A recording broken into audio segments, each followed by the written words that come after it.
ಆತ್ಮೀಯ H16 news ಅರ್ಥಾತ್ ಹೇ ಸೀತಾರಾಮ್ಗೆ ಸ್ವಾಗತ. ನಾನು ನಿಮ್ಮವ MI ಅಥವಾ ಮಲ್ಲಪ್ಪ ಜೋತಾವರ. ಆತ್ಮೀಯರೇ, ದಿನಕ್ಕೆ 28ನೇ ತಾರೀಕು ಸಮೀಪ ಬಂದಂಗೆ ಕತ್ತಿ ವರ್ಸಸ್ ಜಾರಕಿಹೊಳಿ ಜೋರಾಗ್ತಾ ಇದೆ ಕದನ. ಇಬ್ಬರಿಗೂ ಆ ವಿದ್ಯುತ್ ಸಂಘದ ಮಹತ್ವ ಗೊತ್ತದೆ ಇವತ್ತು. ಯಾಕಂದರೆ ಇಲ್ಲಿ ಗೆದ್ದವರು DCC ಬ್ಯಾಂಕ್ ಸಮೀಪ ಆಗ್ತಾರೆ ಅನ್ನೋದು ಇಬ್ಬರಿಗೂ ಕನ್ಫರ್ಮ್ ಅದ. ಅದು ಯಾವ ಕಾರಣಕ್ಕೆ ಬಂತು ಇಬ್ಬರಲ್ಲಿ ಜಗಳ ಗೊತ್ತಿಲ್ಲ, ಇರ್ಬೋದೇನೋ ಅಧಿಕಾರ ಅನ್ನೋದು ಹಾಗಿರ್ತದೆ.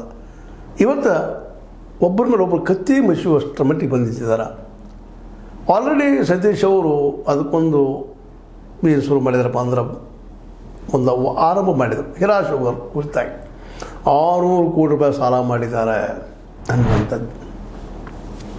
ಅದರಿಂದಾಗಿ ಸಹಜವಾಗಿ ಅವರು ಆ ದುಡ್ಡು ಅವ್ರು ಹೊಡೆದಿದ್ದಾರೋ ಮತ್ತೇನು ಮಾಡಿದಾರೋ ಅದ್ರ ಹೇಳಿ ಇನ್ವೆಸ್ಟ್ ಮಾಡಿದಾರೋ ಅದು ಬೇರೆ ವಿಷಯ, ಅದು ತನಿಖೆಗೆ ಒಳಗಾಗುವಂಥ ವಿಷಯ. ಈಗ ನಾ ಆರೋಪ ಮಾಡಿದರೆ ಸತ್ಯಂತ ಅಲ್ಲ, ಆದರೆ ಹಾನಿಯಾಗಿದ್ದಂತೆ ಸುಳ್ಳಲ್ಲ.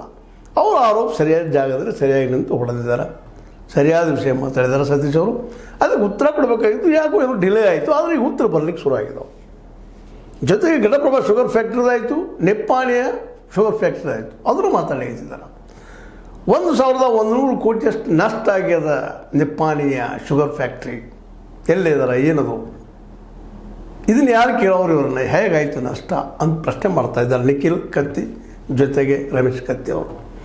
ಅದೇ ರೀತಿ ಘಟಪ್ರಭಾ ಶುಗರ್ ಫ್ಯಾಕ್ಟ್ರಿ ಎಂಥ ಅವನತಿಗಿತ್ತು, ಮೇಲಕ್ಕಿತ್ತು, ಅದು ಇವತ್ತು ಇನ್ನೊಬ್ಬರ ಕೈಲಿ ಯಾಕೆ ಹೋಗ್ತಾ ಇದೆ, ಯಾಕೆ ಅದು ಲಾಸ್ ಆಗ್ಯದಲ್ಲ, ಏನು ಅಲ್ಲಿ ಕಾರ್ಮಿಕರ ಸ್ಥಿತಿಗತಿಗಳು ಏನು, ಯಾವ ಮಟ್ಟದಲ್ಲದ, ಇಡೀ ಅರಬಾವಿ ಭಾಗದ ಹುಷಾರಾಗಿದ್ದಂಥ ಆ ಕಾರ್ಖಾನೆಯನ್ನು ಇವತ್ತು ಈ ಹಂತಕ್ಕೆ ತಂದು ನಿಲ್ಲಿಸೋರು ಯಾರು ಅಂತೇಳಿ ಹೆಸರು ಹೇಳಲಾರ್ದು ಇಂಡೈರೆಕ್ಟಾಗಿ ಅಟ್ಯಾಕ್ ಮಾಡ್ತಾ ಇದ್ದಾರೆ ಅವರು.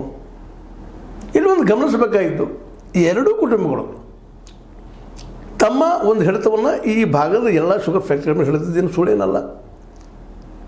ಹಿರಾ ಶುಗರ್ ಫ್ಯಾಕ್ಟ್ರಿಯಿಂದ ತಮ್ಮ ಫ್ಯಾಕ್ಟ್ರಿಯನ್ನು ವಿಶ್ವೇಶ್ವರ ಫ್ಯಾಕ್ಟ್ರಿ ಅಂತ ತಿಳ್ಕೊಂಡು ಅವ್ರ ತಂದೆ ಹೆಸರಿನಲ್ಲೇ ಮಾಡಿಕೊಂಡಿದ್ದು. ಅದೇ ಕಾಲಕ್ಕೆ ಘಟಪ್ರಭಾ ಶುಗರ್ ಫ್ಯಾಕ್ಟ್ರಿ ನೆರಗಟ್ಟಿನಲ್ಲೇ ಇನ್ನೊಂದು ಫ್ಯಾಕ್ಟ್ರಿಯನ್ನು ಮಾಡ್ಕೊಂಡಿದ್ದು. ಜೊಲ್ಲೆ ಅಥವಾ ಇನ್ನುಳಿದ ನಿಪ್ಪಾಣಿ ಫ್ಯಾಕ್ಟ್ರಿ ನೆರಗಟ್ಟಲ್ಲಿ 1100 ಕೋಟಿ ರೂಪಾಯಿ ಲಾಸ್ ಮಾಡೋದು ಅಷ್ಟೇ ಅಲ್ಲ, ನಮ್ಮದಂತ ಬೆಳೆಸ್ಕೊಂಡಿದ್ದು. ಇವೆಲ್ಲವೂ ಇವತ್ತು ರೈತರ ಪ್ರಶ್ನೆ ಮಾಡಬೇಕಾಗಿದ್ದಂಥದ್ದು. ಯಾಕಂದರೆ ಇವೆಲ್ಲ ಸಹಕಾರ ಸಂಘದ ರೈತರಿಗಾಗಿದ್ದಂಥವೆಲ್ಲ. ಆದರೆ ರೈತರಿಗೆ ಪಾಪ ಶಕ್ತಿ ಇವತ್ತು ಉಳಿದಿಲ್ಲ. ಇದರ ಮೂಲ ಮಾಲೀಕರು ಯಾರಪ್ಪ ಅಂದ್ರೆ ರೈತರು. ಯಾಕಂದರೆ ಈ ಕಾರ್ಖಾನೆಗಳಿಗೆಲ್ಲ ಮೇನ್ ಏನಪ್ಪ, ಆಹಾರ, ಕಬ್ಬು ಬೆಳೆಯುವಂಥ ಈ ನಮ್ಮ ಸಹಕಾರ ತತ್ವದಲ್ಲಿ ನಂಬಿಕಿಟ್ಟಂಥ ರೈತರು ಅವ್ರು ಇದನ್ನು ಮಾಡಬೇಕಾಗಿತ್ತು. ಇವತ್ತು ಇವ್ರು ಮಾಡ್ತಾಯಿದ್ದಾರೆ. ಇವರೆಲ್ಲ ಶುಗರ್ ಫ್ಯಾಕ್ಟ್ರಿಗಳನ್ನು ಮಾಡ್ಕೊಂಡು, ಯಾವುದೇ ಶುಗರ್ ಫ್ಯಾಕ್ಟ್ರಿ ಇರಲಿ ಇವತ್ತು ಕೋಆಪರೇಟಿವ್ದಲ್ಲೇ ಆ ರೈತರಿಗಿಂತ ಹೆಚ್ಚಿಗೆ ಈ ರಾಜಕಾರಣಿಗಳ ಅವಾಗ ಭಾಳ ಜೋರಾಗ್ತಾ ಇರೋದು. ಇವತ್ತು ಆಗಿದ್ದ ಕಾರಣ ಇಷ್ಟ, ಇದು ತಾರಕಕ್ಕೆ ಇರ್ತಾ ಇರಲಿಲ್ಲ, ಅದೇನೋ ಕಾರಣ ಗೊತ್ತಿಲ್ಲ. ಇವತ್ತೇನಾಗಿಬಿಡೋದಪ್ಪ ಅಂತಂದ್ರೆ ಪೂರ್ತಿಯಾಗಿ ಒಂದು ಗಂತವ್ಯಕ್ಕೆ ಬಂದಂಥದ. ಜೊತೆಗೆ ಇದೊಂದಂತೆ ಆದಿದ್ದು ಭಾಳ ಒಳ್ಳೆಯದಾಗಿದೆ. ಯಾಕಪ್ಪ ಅಂತಂದ್ರೆ ಅಟ್ಲೀಸ್ಟ್ ಇಲ್ಲಿ ಏನು ನಡೀತಾ ಇದೆ ಅನ್ನೋದನ್ನು ಓಪನ್ ಆಗಿ ಮಾತಾಡುವಂಥ ಪರಿಸ್ಥಿತಿ ಬಂದಿವತ್ತ. ಒಬ್ಬರು ಇನ್ನೊಬ್ಬರ ಮೇಲೆ ಆರೋಪ ಪ್ರತ್ಯಾರೋಪ ಮಾಡೋದ್ರ ಜೊತೆಗೆ ನಾವು ಪ್ರಾಮಾಣಿಕರು ಅಂತ ಅನ್ನೋದು ತೋರಿಸ್ಕೊಳ್ಳೋ ಪ್ರಯತ್ನ ಮಾಡ್ತಾಯಿದ್ದಾರೆ. ಈಗಾಗಲೇ ನಿರ್ಸೋಷಿಯಲ್ಲಿ ಬಾಲಚಂದ್ರ ಜಾರಕಿಹೊಳಿ ಅವರು ಸ್ಪಷ್ಟವಾಗಿ ನಿಮಗೆ ಗೊತ್ತದ ಯಾವ ರೀತಿಯಾಗಿ ಆರೋಪ ಮಾಡಿದ್ರು ಅಂತೇಳಿ. ಗೋಕಾ ಸ್ಟೈಲ್ ಅಂತಂದ್ರೆ ದಾನ ಧರ್ಮ ನಾವು ಮಾಡಿದ್ದೀವಿ, ಶಾಲೆಗಳನ್ನು ಅಭಿವೃದ್ಧಿ ಕಾರ್ಯಗಳ ಬಗ್ಗೆ ಮಾತಾಡ್ಕೊಂಡಿದ್ರು. ಇವತ್ತು ಅದು ರಮೇಶ್ ಕತ್ತಿ ಅದು ಸ್ಟ್ರಾಂಗ್ ಕೊಟ್ಟ ಎಂಥ ಸ್ಟೈಲ್ ಗೋಕಾ ಸ್ಟೈಲ್ ನಮಗೆ ಗೊತ್ತದ. ಆದರೆ ಅದಕ್ಕಿಂತ ಶ್ರೇಷ್ಠ ಸ್ಟೈಲ್ ನಮ್ಮ ಹುಕ್ಕೇರಿ ಸ್ಟೈಲ, ಎಲ್ಲರನ್ನೂ ಒಳಗೊಳ್ಳುವಂಥದ್ದು, ಎಲ್ಲರನ್ನೂ ಒಂದು ಹಾದಿಗೆ ಹಚ್ಚುವಂಥದ್ದು ಅನ್ನುವಂಥ ಮಾತು ಮಾತಾಡ್ತಾ ಇಂಡೈರೆಕ್ಟಾಗಿ ಗೋಕಾಕದ ಗುಂಡಾಗಿರಿ ಬಗ್ಗೆ, ಇಲ್ಲಿಯ ಅವರ ಆಡಳಿತದ ಬಗ್ಗೆ ಟೀಕೆ ಮಾಡ್ತಾ ಇದ್ದಾರೆ. ಅದು ಎಷ್ಟು ಮಟ್ಟ ಸತ್ಯ ಸುಳ್ಳ ಜನಕ್ಕೆ ಗೊತ್ತಿದ್ದಂಥ ವಿಷಯ. ಎರಡೂ ಭಾಗದಲ್ಲಿ, ಹುಕ್ಕೇರಿ ಭಾಗದಲ್ಲೂ ಸಾಕಷ್ಟು ಬೇಸತ್ತು ಹೋಗಿದ್ದಾರೆ ಜನ ಆಡಳಿತ ಸಲುವಾಗಿ, ಕತ್ತಿಯವರು ಆಡಳಿತ ಸಲುವಾಗಿ. ಈ ಭಾಗದಲ್ಲಿ ಸಾಕಷ್ಟು ಜನ ಮನಸ್ಸು ಖರ್ಚು ಅಂತದ್ದು ಎಲ್ಲರಿಗೂ ಭಾಳ ಜನರಿಗೆ. ಇವರು ಇಲ್ಲೂ ಇದ್ದಾರೆ. ಯಾಕಂದರೆ ಕಡಾಡೆ ಅವರಿಗೆ ಮತಗಳನ್ನು ನಾವು ಗಮನಿಸಿಕೊಂಡಾಗ ಆ ಮತಗಳೆಲ್ಲ ಹೆಚ್ಚಿಗೆ ಮ್ಯಾಕ್ಸಿಮಮ್ ಇವರು ವಿರೋಧ ನೆರಗಟ್ಟೆಯಲ್ಲಿ ಮತಗಳು ಬಂದಿದ್ದನ್ನು ನಾವು ಗಮನಿಸ್ಬೇಕಾಗ್ತದೆ. ಯಾಕಂದರೆ ಇವರು ಗೆದ್ದಿದ್ದಾರೆ ಅಂತಂದರೆ ಎಲ್ಲ ಜನರು ಒಪ್ಪಿದ್ದಾರೆ ಅಂತಲ್ಲ, ಎರಡೂ ಭಾಗದಲ್ಲಿ, ಆ ಭಾಗದಲ್ಲಿ ಆಯ್ತು ಈ ಭಾಗದಲ್ಲಿ ಆಯಿತು. ಇವ್ರು ಮತ ಹೆಚ್ಚು ನೋಡಿದ್ದಾರೆ ಅಂದರೆ ಒಂದಿಷ್ಟು ಜನ ಅವ್ರು ಒಪ್ಕೊಂಡಿದ್ದಾರೆ ಅಷ್ಟೇ. ಆದರೆ ಅದು ಬೆಲ್ಲ ಇದ್ದಾರಲ್ಲ ಇನ್ನೂ ವಿರೋಧ ಮಾಡುವಂಥವ್ರು, ಇವರ ಆಡಳಿತವನ್ನು ನೋಡಿ ಬೇಸತ್ತ ತಮ್ಮನ್ನು ತಾವು ಅನುಭವಿಸಿ ಇಂಡೈರೆಕ್ಟ್ ಮತದಾನ ಇರೋದರಿಂದ ಮತಗಳು ತಮ್ಮ ಒಂದು ಅಸಮಾಧಾನ ತೊಡ್ಕೊಂಡಿದ್ದಾರೆ ಈಗಾಗಲೇ. ಈ ಎಲ್ಲ ನೆರಗಟ್ಟಿನಲ್ಲೇ ಇವತ್ತು ಈ ಒಂದು ಕಾಳಗ ಒಂದು ರೀತಿ ಭಾಳ ಜನ ಮಾತಾಡ್ತಾ ಇದ್ದಾರೆ. ಇದು ಆದಿದ್ದು ಒಳ್ಳೆಯದಾಯ್ತು. ಯಾಕಂತಂದರೆ ಅಟ್ಲೀಸ್ಟ್ ಉಳಿದವರು ಉಸಿರು ಹಿಡಿಯುವಂಥ ಪ್ರಸಂಗ ಬರಲಿಕ್ಕೆ ಎರಡು ಭಾಗದಲ್ಲಿ ಇಡುವಂಥ ಮಾತು ಮಾತಾಡಲಿಕ್ಕಿದ್ದಾರೆ. ಅಂದ್ರೆ ಇದರಲ್ಲಿ ಯಾರಪ್ಪ ಒಳ್ಳೆಯವರು ಯಾರು ಕೆಟ್ಟವರು ಜನ ನಿರ್ಧಾರ ಮಾಡುವಂಥದ್ದು. ಅದರಲ್ಲೂ ರಮೇಶ್ ಕತ್ತಿ ಅವರಂತೆ ಅಲ್ಲಿ ಜನರಿಗೆಲ್ಲ ಹೇಳ್ತಾ ಇದ್ದಾರೆ, ನಮ್ಮ ತಾಲೂಕಪ್ಪ ನೀವು ನಮ್ಮ ಜನ ನೀವು ಯಾರನ್ನಾದರೂ ಆಯ್ಕೆ ಮಾಡಿಕೊಡ್ರಿ, ಆದ್ರೆ ನಮ್ಮವ್ರು ಇರಲಿ ಅಂತೇಳಿ ತಮ್ಮದನ್ನು ಪ್ರಪೋಸ್ ಮಾಡ್ಕೊಳ್ತಾ ಇದ್ದಾರೆ. ಅದಕ್ಕೆ ಇಲ್ಲಿಯ ಆಡಳಿತ ದುಷ್ಟದ, ಇಲ್ಲಿ ಏನೂ ಅಭಿವೃದ್ಧಿ ಮಾಡಿಲ್ಲ ಅನ್ನುವಂಥ ವಾದವನ್ನು ನಮ್ಮ ಜಾರಕಿಹೊಳಿ ಮತ್ತು ಜೊಲ್ಲೆಯವರ ಫೆನಲ್ದವರು ಅಂದ್ರೆ ಅಪ್ಪನಗೌಡರ ಫೆನಲ್ ಮಾಡ್ಕೊಂಡಿದ್ದಾರೆ. ಅವರು ಅಪ್ಪನಗೌಡರ ಡೆಲಿಗೇಟ್ನಲ್ಲೇ ಪ್ರಾಮಾಣಿಕ ನಾವು ಮಾಡ್ತಾ ಇದ್ದೀವಿ ಅಂತ ಅನ್ನೋ ಅಭಿಪ್ರಾಯ ಮೂಡಿಸೋ ಪ್ರಯತ್ನ ಮಾಡ್ತಿದ್ದಾರೆ. ಅದೇ ಕಾಲಕ್ಕೆ ಸ್ವಾಭಿಮಾನಿ ಅಂತ ಇಟ್ಕೊಂಡು ಅವರು ಸಂಘಟನೆ ಮಾಡಿಕೊಂಡು ಈ ವಿದ್ಯುತ್ ಸಂಘಟನೆ ಹೋರಾಟ ಅವ್ರು ಮಾಡ್ತಾ ಇದ್ದಾರೆ. ಇದ್ರಾಗ ಸ್ವಾಭಿಮಾನಿ ಗೆಲ್ತಾರೋ ಅಪ್ಪನಗೌಡರ ಒಂದು ಫೆನಲ್ ಮಾಡಿ ಇವ್ರು ಗೆಲ್ತಾರೋ ಅದು ಬೇರೆ ವಿಷಯ. ಆದರೆ ಇಲ್ಲಿ ಇಬ್ಬರೂ ಸಹಿತ ಎರಡೂ ಪಂಗಡದವರು, ಎರಡೂ ಕಡೆ ಇದ್ದ ಬಣದವರು ಇವತ್ತು ನಾವು ಗಮನಿಸಬೇಕಾಗಿದೆ. ಅಪ್ಪನಗೌಡರಷ್ಟ ಇವರು ಪ್ರಾಮಾಣಿಕರಿದ್ದಾರೆ.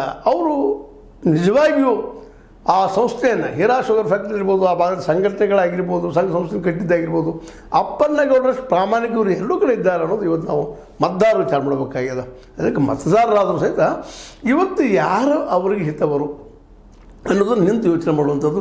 ಸ್ವತಂತ್ರವಾದ ಮೀಡಿಯಾಗೆ ಬೇಕಾಗಿರುವುದು ಸ್ವತಂತ್ರ ಧ್ವನಿ. ಆ ಸ್ವತಂತ್ರ ಧ್ವನಿ ಉಳಿಸಲು ನೀವು ಮಾಡಬೇಕಾದದ್ದು ಇಷ್ಟೇ. ಅದೇನಪ್ಪಾ ಅಂತಂತಂದ್ರೆ ನಿಮ್ಮ ಕೈಲಾದಷ್ಟು ಸಹಾಯ ಈ ಚಾನಲ್ಗೆ ಮಾಡಿ ಹಾಗೂ ನಿಮ್ಮ ಧ್ವನಿಯನ್ನು ಕಾಪಾಡಿಕೊಳ್ಳಿ. ಇಲ್ಲಿ ಯಾರದೇ ಗುಂಡಾಗಿರಿ ಅದಕ್ಕೂ ಬೆದರುವಂಥ ಅವಶ್ಯಕತೆ ಇಲ್ಲ. ಯಾಕಂದ್ರೆ ಮತದಾರ ಎದ್ದು ನಿಂತಂತಂದ್ರೆ, ಹೋಟ್ ಹಾಕುವಂಥ ಎದ್ದು ನಿಂತಂತಂದ್ರೆ ಇಲ್ಲಿ ಯಾರೂ ಅವ್ರು ಎದುರು ನಿಲ್ಲಕ್ಕೆ ಸಾಧ್ಯ ಇಲ್ಲ. ಅದು ದುರಂತ ಏನಾಗ್ಯದಪ್ಪ ಅಂತಂದ್ರೆ ಇಲ್ಲಿ ನಾವು ಮತದಾರರು ಸಹಿತ ರೊಕ್ಕಕ್ಕೆ ಮರ್ಕೊಳ್ಳೋದು, ಮತ್ತೆ ಅದಕ್ಕೆ ಮರ್ಕೊಳ್ಳೋದು. ಈಗ ಸುದ್ದಿಗಳು ಬರ್ತಾ ಇದ್ದಾವೆ, PKPS ಸದಸ್ಯರು ಅಥವಾ ಆಯ್ಕೆ ಮಾಡೋಂಥವ್ರು ಸಹಿತ ದುಡ್ಡು ತೊಗೊಂಡು PKPSಗೆ 20 ಲಕ್ಷ 20 ಯಾರು ಕೊಟ್ಟರು ಗೊತ್ತಿಲ್ಲ. ಇನ್ನು ಕೆಲವರು ಹೋಗಿ ಮುಚ್ಚಿಡ್ತಾ ಇದ್ದಾರೆ PKPS ಸದಸ್ಯರೆಲ್ಲ. DCC ಬ್ಯಾಂಕುದು ಆಯಿತು, ಎರಡೂ ಆಯಿತು, ಹೇಗೆ ನಡ್ತಾವಿಲ್ಲ. ಇದು ನೀನು ತೋರಿಸ್ತದಪ್ಪ ಅಂತಂದ್ರೆ ನಮ್ಮ ಮತದಾರರು ಸಹಿತ ಈ ದುಡ್ಡಿಗೆ ಆಸೆ ಮಾಡ್ತಾ ಇದ್ದಾರೆ ಅಥವಾ ಗುಂಡಾಗಿ ಬೆದರ್ತಾ ಇದ್ದಾರೆ ಅನ್ನೋಂಥ ಅಂಶಗಳು ಸ್ಪಷ್ಟ ಆಗ್ತಾ ಇದ್ದಾವೆ. ಇಂಥ ಪರಿಸ್ಥಿತಿಯಲ್ಲೇ ನಮ್ಮ ಚುನಾವಣಾ ಕಮಿಷನ್ ಇದ್ದಿದ್ದು ಪೂರ್ತಿಯಾಗಿ ತನ್ನ ಡೆಲಿಗೇಷನ್ ಮಾಡಿ ಇಲ್ಲಿ ನ್ಯಾಯಯುತವಾಗಿ ಯಾರಿದ್ದಾರಪ್ಪ ಅಥವಾ ಇದನ್ನು ಹಿಡಿದು ಬಿಡೋದು ಇದು ಮಾಡಿಸೇ ಕೊಡಬಾರ್ದು. ಯಾವುದಕ್ಕಾದರೂ ಗುಂಡಾಯರಿಗೆ ಆಸ್ಪದ ಮಾಡಲೇ ಕೊಡಬಾರ್ದು. ಅದಕ್ಕೆ ಅಲ್ಲಿ ದುಡ್ಡು ಹಂಚೋದಕ್ಕೆ ಆಸ್ಪದ ಮಾಡಲೇ ಕೊಡಬಾರ್ದು. ಇದು ಡ್ಯೂಟಿ ನಮ್ಮ ಎಲೆಕ್ಷನ್ ಕಮಿಷನದು. ಅದು ಸರಿಯಾಗಿ ಆ ಡ್ಯೂಟಿಯನ್ನು ಮಾಡಿದರೆ ಪ್ರಾಮಾಣಿಕವಾಗಿ ಅವ್ರಿಗೆ ಮತ ಹಾಕುವಂಥ ಒಂದು ಸ್ವಾತಂತ್ರ್ಯ ತಂದಂಗೆ ಆಗ್ತದೆ. ಆ ಸ್ವಾತಂತ್ರ್ಯ ಮತದಾರ ತನಗೆ ಯಾರು ಯೋಗ್ಯದಾರೋ, ಕತ್ತಿಯವ್ರು ಹೋಗಿದ್ರೆ ಕತ್ತಿಯವ್ರಿಗೆ ಊಟ ಹಾಕಿರಿ, ಇಲ್ಲ ನಮ್ಮ ಇವರು ಜಾರಕಿಹೊಳಿ ಮತ್ತು ಜೊಲ್ಲೆಯವರು ಯೋಗ್ಯ ಅವ್ರಿಗೆ ಹಾಕಿರಿ. ಅವ್ರಿಗೆ ಸ್ವತಂತ್ರವಾಗಿ ಮತ ಹಾಕುವಂಥ ಒಂದು ವಾತಾವರಣ ನಿರ್ಮಾಣ ಮಾಡಬೇಕಾಗಿದೆ. ಆದರೆ ಇಬ್ಬರು ಹೇಳ್ತಾ ಇರ್ತಾರೆ, ನಾವಿಲ್ಲಪ್ಪ ರೈತ ಪರ ಅಂತೇಳಿ. ಎರಡೂ ಕಡೆಯವ್ರು ಹೇಳ್ತಾರೆ, ನಾವು ಗುಂಡಾಗಳಲ್ಲ, ಅವ್ರು ಗುಂಡಾಗಳತ್ತ ಅವ್ರು ಹೇಳ್ತಾರೆ, ಅವ್ರು ಗುಂಡಾಗಳತ್ತ ಅವ್ರು ಹೇಳ್ತಾರೆ. ಯಾರಿದ್ದಾರೆ ಅನ್ನೋದು ಜನಕ್ಕೆ ಗೊತ್ತದ. ಅಲ್ಲಲ್ಲಿ ಜನರ ನೋಡಿ ಅನುಭವಿಸಿದವ್ರು ಹೆಚ್ಚು ಗೊತ್ತದ, ನೋಡಿದವ್ರಿಗೆ ಗೊತ್ತದ. ಇಂಥ ಪ್ರಸಂಗದಲ್ಲಿ ವಿದ್ಯುತ್ ಸಂಘದ ಚುನಾವಣೆ ಮಾತ್ರ ನಿಶ್ಚಿತವಾಗಿಯೂ ಈಗಂತೆ ಮತ್ತು ಸ್ಪಷ್ಟ ಆಗ್ತಾ ಇದೆ. ಎರಡೂ ಕಡೆಯವರು ಅದನ್ನು ಟಾರ್ಗೆಟ್ ಮಾಡಿ ಮೇನ್ ಕೆಲಸ ಮಾಡ್ತಾಯಿದ್ದಾರೆ. ಯಾಕಂದ್ರೆ ವಿದ್ಯುತ್ ಸಂಘ ನಾವು ಇವತ್ತು ಗೆದ್ದು ಅಂತಂದ್ರೆ ಜಿಲ್ಲಾ ಮಟ್ಟದಲ್ಲಿ ನಿಶ್ಚಿತವಾಗಿ ಅದು ಪ್ರಭಾವ ಮಾಡೇ ಮಾಡ್ತದೆ. ಅದಕ್ಕೆ ಅದು ಗೆಲ್ಲಲೇಬೇಕು ಅಂತ. ಅದಕ್ಕೆ ಇವತ್ತು AB ಪಾಟೀಲರು ಮತ್ತು ಕತ್ತಿಯವ್ರ ಗುಂಪು ಜೊತೆಗೆ ನಮ್ಮ ಜೊಲ್ಲೆ ಮತ್ತು ಜಾರಕಿಹೊಳಿ ಗುಂಪು ಪೂರ್ಣ ಶಕ್ತಿ ಹೆಚ್ಚಿದ್ರೆ ಎಲ್ಲರೂ ಪ್ರಚಾರ ಮಾಡ್ತಾ ಇದ್ದಾರೆ. ಈ ವಿದ್ಯುತ್ ಸಂಘದ ಪರವಾಗಿ 62 ಸಾವಿರ ಮತಗಳಿದ್ದಾವಲ್ಲ, 22,000 MKMD ಸೈಡದಲ್ಲಿ, 240,000 ಈ ಒಂದು ಹುಕ್ಕೇರಿ ಕಡೆ ಇದ್ದಂಥ ಮತದಾರರಿದ್ದಾರೆ. ಇವರೆಲ್ಲರೂ 62,000 ಜನ ಮತದಾರರಿದ್ದೀರಿ. ನೀವು ಯಾರಿಗೂ ಬೆದರುವಂಥ ಅವಶ್ಯಕತೆ ಇಲ್ಲ ಅನ್ನುವಂಥ ಮಾತನ್ನು ಚುನಾವಣಾ ಕಮಿಷನ್ ಇದ್ದು ಅವ್ರಿಗೆ ಮನವರಿಕೆ ಮಾಡಬೇಕಾಗಿದೆ. ಮನವರಿಕೆ ಮಾಡೋದಷ್ಟಲ್ಲ, PKPS ಸದಸ್ಯರು ಹಿಡಿದಿಟ್ಟುಕೊಳ್ಳುವಂಥ ಕೆಲಸ ಯಾರೂ ಮಾಡಲಿ.